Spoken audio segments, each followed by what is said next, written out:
This is Kimberlyn Connelly. She is class president and has a very high GPA. She also lives in Virginia, but she could not graduate because of the lack of SOL credits she needed. Because of this issue, she could not move on and go to college and have what she needed because of her condition, which is dyslexia, which causes her to also have test anxiety.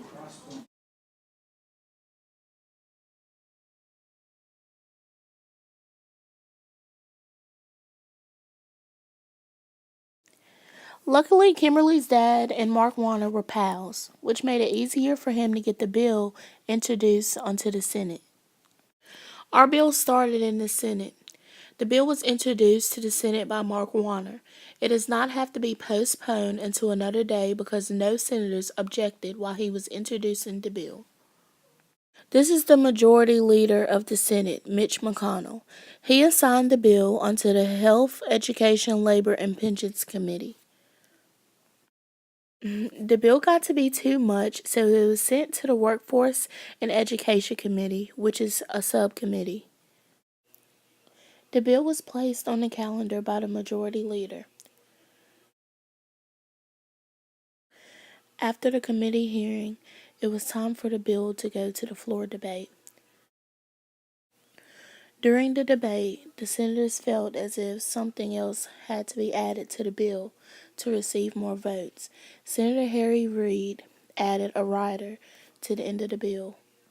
They still needed more votes, so it was time for a whip in order to receive more minority votes.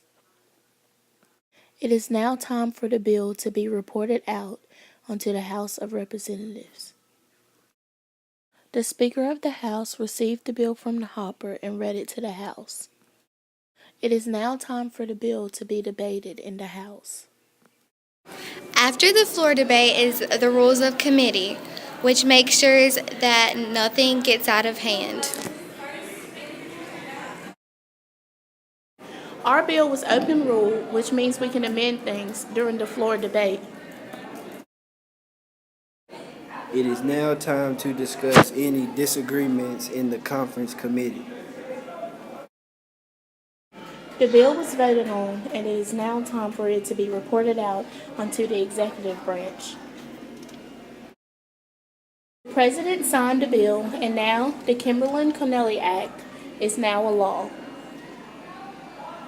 Fun fact, you want to see Kimberlyn-Connelly in about 47 years? Here she is running for U.S. President